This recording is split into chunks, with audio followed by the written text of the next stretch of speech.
اللہ الرحمن الرحیم۔ السلام علیکم ناظرین، امید ہے آپ سب لوگ خیر خیریت سے ہوں گے۔ آج کی اس ویڈیو میں ہم آپ کو بتائیں گے کہ ترکی آذربائیجان کی اتنی کھل کے کیوں مدد کر رہا ہے، دونوں ممالک کی طاقت ایک دوسرے کے مقابلے میں کیا ہے، یعنی آذربائیجان اور آرمینیا دونوں ایک دوسرے کے کتنے سٹرونگ ہیں، نگورنو قراباغ کے حوالے سے اہم حقائق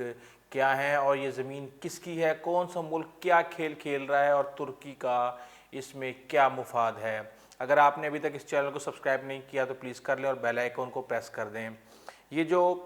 آرمینیا اور جو آذربائیجان ہے، یہ بیسیکلی اگر ہم آرمینیا کی بات کریں تو آرمینیا جو ہے وہ پرانی ایک سیولائزیشن ہے جو کہ 2000 سے 6000 قبل مسیح تک، جس طریقے سے ہماری جو ہڑپا کی سیولائزیشن ہے، سندھ کی سیولائزیشن ہے، مصر کی سیولائزیشن ہے، اس طرح یہ پرانی ایک سیولائزیشن ہے اور تقریباً 5ویں صدی کے اندر یہاں پہ رومن امپائر یعنی بیزنٹین امپائر کا یہاں پہ کنٹرول تھا، قبضہ تھا۔ اس کے بعد یہاں پہ سلجوق سلطنت، جو کہ آپ کو ارطغرل ڈرامے میں بھی جس کا ذکر ملتا ہے، وہ یہاں پہ قابض تھے۔ اس کے بعد 16ویں صدی میں یہاں پہ نادر شاہ سیفوڈ کے نام سے جو ایک سلطنت تھی وہ یہاں پہ قابض تھی۔ اس کے ساتھ ہی اوٹومن امپائر بھی یہاں پہ قابض رہی ہے۔ اس کے بعد پھر اوٹومن امپائر کے پاس بھی رہا، پھر رشیا کے پاس آ گیا اور پھر پہلی اور دوسری جنگ عظیم کے بعد یہ سارے جو ہے نا چیزیں جو ہے نا چلی گئی رشیا کے پاس، اور 91 میں جب رشیا USSR یعنی ٹوٹا تو اس کے بعد یہاں سے 15 ریاستیں نکلیں۔ اب اس وقت آرمینیا اور آذربائیجان کے جو ہمسایہ ممالک ہیں، ایک ترکی ہے، ایران ہے، جارجیا ہے، جبکہ رشیا اور آذربائیجان ہیں۔ اب مسلم جو اکثریتی آبادی والا جو آذربائیجان کا جو علیحدگی پسند خطہ ہے، نگورنو قراباغ کے نام سے جو مشہور ہے، ایک ایسا علاقہ ہے جس پر مسیحی اکثریتی آبادی والے ہمسایہ ملک آرمینیا کے حامی علیحدگی پسندوں کا کنٹرول ہے، اور یہ تنازع ہر چند سال بعد پھر سے خون ریز ہو جاتا ہے۔ نگورنو قراباغ جس نے ماضی میں یک طرفہ طور پر اپنی آزادی اور خود مختاری کا اعلان بھی کر دیا تھا، ایک بار پھر گزشتہ ماہ کے آخر میں تقریباً 27 ستمبر کے قریب جنگ اور شدید لڑائی کی لپیٹ میں ہے۔ بین الاقوامی برادری اسے آج بھی آذربائیجان کا حصہ سمجھتی ہے۔ اقوام متحدہ نے اس کو آذربائیجان کا حصہ قرار دیا، لیکن اس وقت جتنے بھی بڑے ممالک تھے، فرانس تھا، امریکہ تھا، چائنا تھا، آسٹریلیا تھا، یہ خاموش رہے، جبکہ نیٹو ممالک نے اس کے حق میں کوئی ووٹ نہیں ڈالا۔ ترکی کے جو وزیر خارجہ نے آذربائیجان کا دورہ کیا ہے اور کہا ہے کہ ترکی آذربائیجان ہے اور آذربائیجان ترکی ہے۔ سیز فائر اس وقت تک نہیں ہوگا جب تک کوئی تسلی بخش حل نہیں نکالا جاتا اور آرمینیائی فوج جو ہے وہ ناگورنو قراباغ سے نکل نہیں جاتی، یا کم از کم یہ روڈ میپ نہیں دے دیا جاتا کہ یہ کس طرح کب اور کس طریقے سے نکلیں گے۔ ترکی کی عوام آذربائیجان کو اپنا سب سے قریبی دوست ملک سمجھتی ہے، اور یہی وجہ ہے کہ ملک کی سطح پر بھی اسے فالو کیا جا رہا ہے۔ یہ تعلقات لسانی، نسلی اور ثقافتی بنیادوں پر قائم ہیں، اور ترکی میں ان تعلقات کے بارے میں کہا جاتا ہے کہ 2 ریاستیں اور ایک قوم۔ تقریباً 65% سے زیادہ لوگوں نے ترکی کے اندر کہا ہے کہ آذربائیجان ترکی کا سب سے قریبی دوست ہے، اور یہ سروے اسی سال یعنی 3 ماہ پہلے جون میں کیا گیا ہے۔ 90 کی دہائی کے ابتدا میں آذربائیجان اور آرمینیا کے درمیان ناگورنو قراباغ کے معاملے سے جنگ کے دوران ترکی نے آذربائیجان کو اسلحہ دیا تھا اور اپنے فوجی ماہرین بھیجے تھے۔ 2010 میں دونوں ممالک نے باہمی تعاون اور دفاع کے معاملے پر دستخط کیے تھے، اور اس سال جولائی میں جب آرمینیائی اور آذربائیجان کے درمیان جھڑپیں شروع ہوئیں تو ترکی نے آذربائیجان کے ساتھ اپنے تعاون کو مزید مضبوط کر لیا۔ ترکی کی جانب سے آذربائیجان کی بڑھتی ہوئی حمایت کے پیچھے اندرونی سیاسی چالوں کا بڑا ہاتھ ہے، یعنی ترکی کی جو موجودہ حکومت ہے اس حمایت کے نتیجے میں سیاسی فائد حاصل کرنا چاہتی ہے ترکی کے اندر، اور صدر اردوغان کی حکومت 2008-2009 میں آرمینیا کے ساتھ بھی تعلقات بہتر کرنے کی کوشش کر چکی ہے، لیکن ناگورنو قراباغ کے معاملے پر اختلاف کے باعث یہ کوشش ناکام رہی۔ اس کے بعد سے ترکی نے آرمینیا کے بارے میں کافی سخت موقف اختیار کیا ہوا ہے، جبکہ صدر اردوغان کی کوشش ہے کہ اپنی عوامی حمایت میں اضافہ کریں۔ انہوں نے 2015 سے انتخابی سیاست میں قدر مشکلات کا سامنا ہے اردوغان کو ترکی کے اندر، اور حالیہ برسوں میں صدر اردوغان کی جماعت AKP نے اپنی اتحادی جماعت نیشنلسٹ موومنٹ پارٹی کے ساتھ مل کر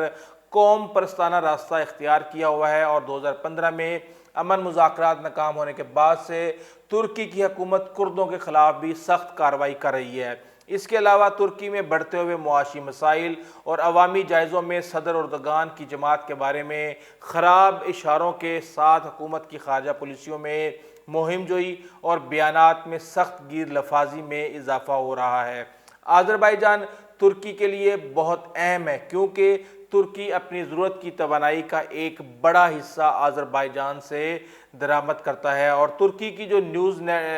ویب سائٹ ہے خیبر ترک کے مطابق روس کے ساتھ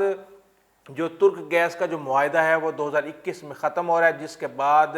ٹرانس ایناتولین گیس پائپ لائن کے ذریعے جو ہے نا وہ اپنی گیس کی ضرورت کو آذربائیجان سے پورا کریں گے۔ یہ پائپ لائن آذربائیجان کی گیس کو یورپ تک پہنچانے کا ذریعہ ہے، اور روس کے لیے یہ صورتحال کافی ایک طرح سے کافی ہے کہ وہ آذربائیجان اور آرمینیا کی سرحد پر مسئلہ پیدا کرے رکھے، بد امنی کیے رکھے، اور اس وقت صرف آذربائیجان کی خود مختاری ہی داؤ پر نہیں لگی ہوئی بلکہ ترکی کی توانائی کی ضروریات اور خطے میں اس کا مقام بھی خطرے میں ہے۔ خطے میں ترکی کی مداخلت سے اس کا روس کے ساتھ ایک نیا محاذ جنگ کھل جائے گا، اور دونوں ممالک پہلے ہی شام اور لیبیا میں مد مقابل ہیں۔ حالیہ واقعات ظاہر کرتے ہیں کہ خطے کے دو بڑے ممالک روس اور ترکی کے بغیر اس خطے میں صورتحال کو معمول کے مطابق نہیں رکھا جا سکتا، اور روس اس صورتحال سے خوش ہے کیونکہ ان جھڑپوں کے نتیجے میں آرمینیا کی جو انتظامیہ ہے میں کوئی روس مخالف سوچ تھی تو اس کا خاتمہ ہو جائے گا، جبکہ ناگورنو قرباخ کے حوالے سے اہم حقائق جو ہیں وہ یہ ہیں کہ تقریباً یہ 4400 مربع کلومیٹر پر محیط ایک پہاڑی علاقہ ہے۔ روایتی طور پر یہاں آرمینیائی مسیحی اور ترک مسلمان آباد رہے ہیں، اور سوویت دور میں یہ جمہوریہ آذربائیجان کے اندر ایک خود مختار خطہ بنا۔ بین الاقوامی طور پر اسے آذربائیجان کا حصہ تسلیم کیا جاتا ہے، تاہم اس کی اکثریتی آبادی آرمینیائی نسل سے تعلق رکھتی ہے۔ خود ساختہ حکام کو آرمینیائی سمیت اقوام متحدہ کا کوئی بھی رکن تسلیم نہیں کرتا، اور یہاں 1988 سے 1994 کے دوران ہونے والے جنگ کے دوران تقریباً 10 لاکھ لوگ دربدر ہوئے، جبکہ 30,000 جو لوگ ہیں وہ جاں بحق ہوئے۔ علیحدگی پسند قوتوں نے آذربائیجان کے اندر اس خطے کے گرد اضافی علاقوں پر قبضہ کیا، اور 1994 میں جنگ بندی کے بعد سے اس تنازع کے حوالے سے کوئی پیش رفت نہیں ہوئی ہے۔ ترکی آذربائیجان کی واضح حمایت کرتا ہے، اور آرمینیا میں روس کا فوجی اڈہ موجود ہے۔ اگر یہ آگ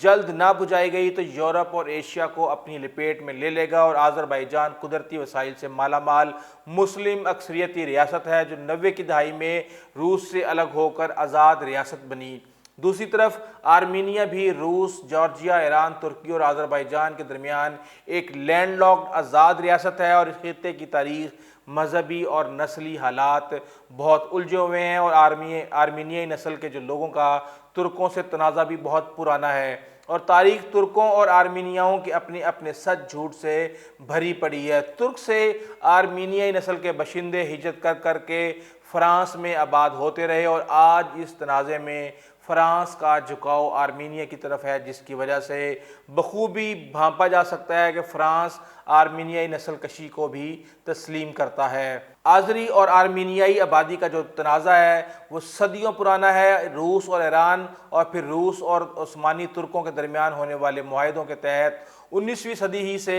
ہزاروں آرمینیائی باشندوں کو آذربائیجان میں آباد کرایا گیا۔ اس قسم کی سیاسی آباد کاریوں کا لازمی نتیجہ نئے اور پرانے باشندوں کے درمیان معاشی کشمکش کی صورت میں نکلتا ہے، اور یہ بھی ہے کہ آرمینیا کی جو ریاست ہے وہ جدید ریاستوں میں تو اس قدر پرانی نہیں سمجھی جاتی، لیکن قدیم آرمینیائی ریاست دنیا کی قدیم ترین ریاستوں اور آرمینیائی قوم قدیم ترین اقوام میں ضرور شمار کی جا سکتی ہے۔ بغور دیکھا جائے تو عالمی جنگ جو ہے اول اور دوم میں معاہدے کیے گئے اور معاملات کو جس طرح الجھا کر چھوڑا گیا، اس کے بعد دیر پا عالمی امن ممکن نہیں۔ یہی ہر جگہ پہ کیا گیا، پاکستان، کشمیر، بھارت کے معاملے پہ دیکھ لیں، جہاں جہاں آپ دیکھیں گے وہاں پہ ان تنازعات کو چھوڑ کے گئے ہیں تاکہ یہ قومیں ترقی کرنے کے بجائے آپس میں الجھی رہیں، لڑتی رہیں، اور ہم سے اسلحہ خرید کے اپنے تمام وسائل اور ریسورسز ہمارے حوالے کرتے رہیں۔